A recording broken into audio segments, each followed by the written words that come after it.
Fala, galera! Então a gente vai falar um pouquinho mais sobre Neemias, né? E eu estava lendo esse livro, gostaria de compartilhar algumas coisas com vocês. E eu queria falar hoje sobre o favor de Deus. Como o favor de Deus chega em nossas vidas. A gente precisa buscar o favor de Deus. Então, aqueles que buscam o Senhor, aqueles que oram, que jejuam, que têm buscado uma vida, né, de santidade, buscado estar perto do Senhor, eles vão experimentar o favor de Deus. E foi assim na vida de Neemias. Neemias, ele recebe a notícia que sua terra estava arrasada, estava destruída, e logo de cara, quando você lê o livro, você vai ver que ele fica triste, fica chateado, ele fica abalado, né, com aquela situação, mas ele não se conforma, ele quer fazer alguma coisa. Mas antes de fazer alguma coisa, a Bíblia vai dizer que ele vai lamentar e vai chorar por alguns dias, e vai jejuar e buscar o Senhor. Então as situações vêm sobre a nossa vida e a gente tem que, nós temos que viver o luto. Muitas pessoas falam, não chora, você é forte, prossiga. Não tem como. Algumas situações, algumas adversidades, algumas notícias batem em nosso coração e a gente tem que viver o luto, a gente tem que chorar, colocar para fora, sentir a tristeza, né? Nós temos que passar por esse luto. Mas como Neemias fez, a gente não vai ficar só chorando, não. A gente vai chorar, vai lamentar e depois a gente tem que parar, olhar para o céu e falar, Senhor, o que eu preciso fazer para mudar isso? Senhor, o que o Senhor pode fazer por mim para eu mudar essa situação? Então Neemias, ele chora, ele lamenta, ele vive o luto, mas aí ele começa a jejuar e orar e buscar a Deus para uma solução para aquele problema. Muitas das vezes o problema vem sobre a nossa vida e a gente só quer chorar, a gente se entrega, a gente desiste. Não, Neemias nos ensina que ele chorou, lamentou, mas ele tem uma hora que ele para, ele começa a jejuar, orar e pedir a Deus uma solução, uma ajuda. Neemias já tinha um plano.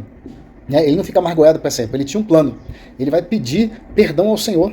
Ele fala, Senhor, me perdoa os meus pecados, dos meus pais, da minha família.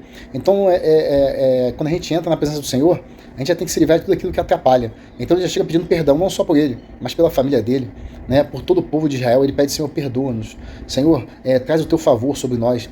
E aí ele vai lá tentar resolver a situação. Ele vai, depois que ele ora, ele clama, né? Ele vai fazer o pedido ao rei.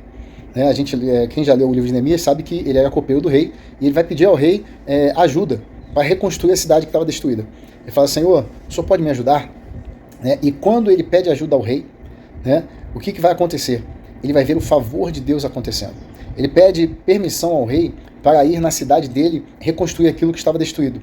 E o rei, ele vai liberar a madeira para ele construir a cidade, ele vai liberar a guarda, o exército do rei acompanha Neemias, né? Pessoas vão junto com Neemias para carregar as madeiras. Então veja que o favor de Deus, quando vem, ele vem completo, ele engloba tudo, né? Depois que ele orou, jejuou, clamou ao rei, o rei não só autorizou que Neemias fosse para a cidade, mas deu carta para que ele passasse pelos governadores, né? Deu a madeira para ele reconstruir a cidade, deu um exército para tomar conta dele.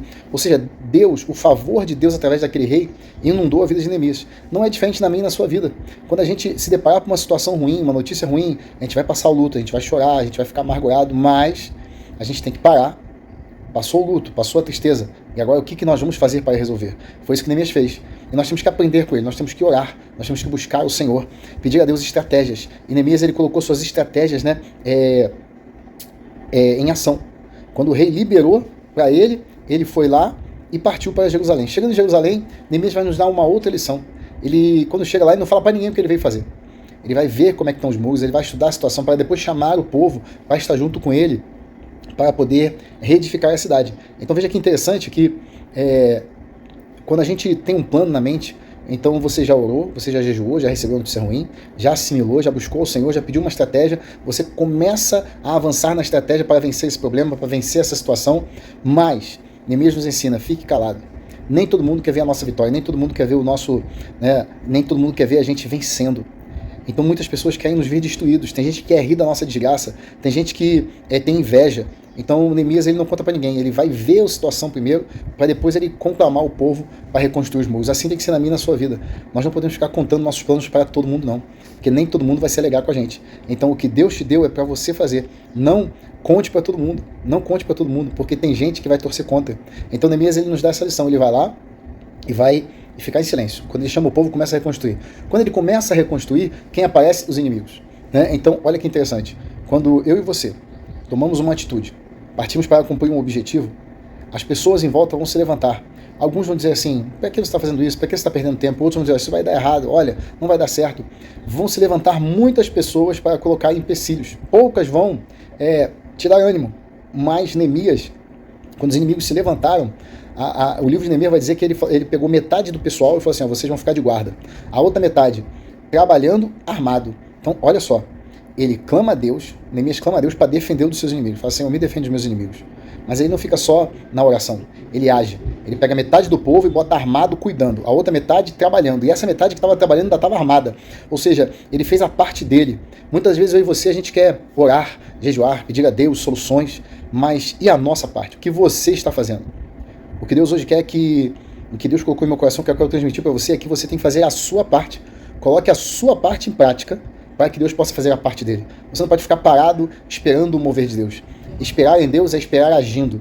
É diferente de ficar aguardando sem fazer nada. Neemias, ele fez a parte dele. Metade do povo foi trabalhar, metade do povo foi ficar armado, esperando. Essa metade estava trabalhando, estava com espada, estava ali preparado, ou seja, ele se preparou contra os inimigos. Mas eu quero dizer para você hoje, então, que o favor de Deus, ele é completo.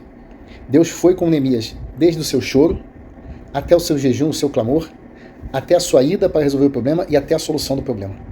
E assim será na minha e na sua vida.